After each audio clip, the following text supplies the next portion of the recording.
Бейнероликтің тұрақты демеушісі One X компаниясы жоғары коэффициенттер, жедел төлемдер және оперативті қызмет көрсету сервисі тек сол жерде. Төмендегі сілтемемен өтіп арнамыздың промокодын қолдансаңыздар, сіздерді ақшалай бонустар күтеді. One X сілтемесі төменде.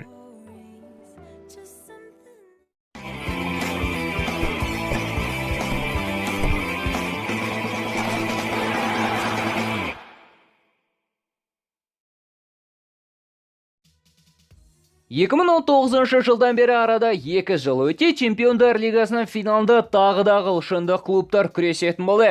Кешегі Стэнфорд Бридж алаңындағы матчте Томас Тухель Зиданды кітапты оқығандай оқып шықты. Мадридтік Реалдың қателігі неде, Челси кімнің арқасында жеңіске жетті? Бүгінгі бейнероликте осы сұрақтарға жауап іздестіріп көрмекпіз. Арнамызға жазылып қоңырау түймешесін басуды ұмытпаңыздар. Ал біз бастаймыз.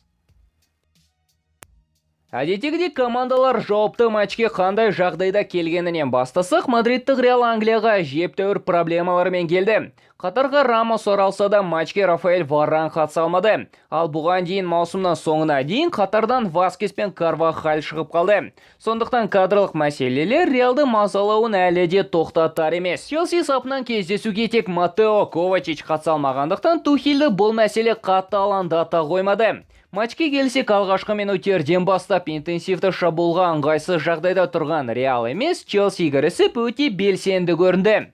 Мадридтіктер әрине бірнеше қауіпті сәттер туғызса да қонақтарға кейде сәл сәттілік жетіспей, кейде Эдуард Мендидің феномені кедергі келтірді.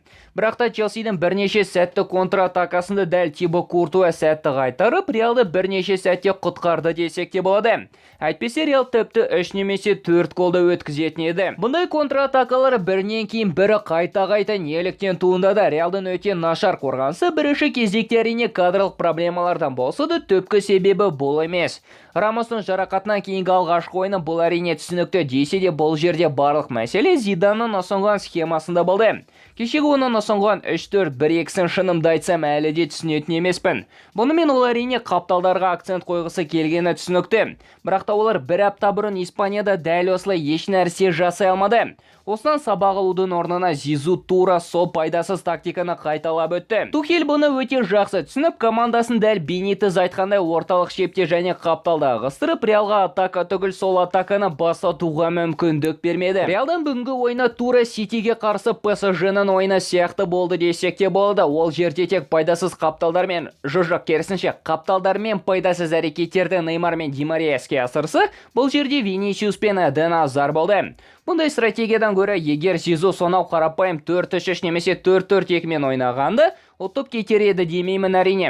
Десе де тым болмаса Тухель үшін және Челсидің қорғанысына әр пунктте қысым түсіретін еді. Кеше Реалдың орталық шебіде қорғанысы да сәт сайын Челсидің жартай қорғанысы емес, тіпті шабуылынан допты сәтті өткізе алмай қайта өз қақпаларына контратак алды.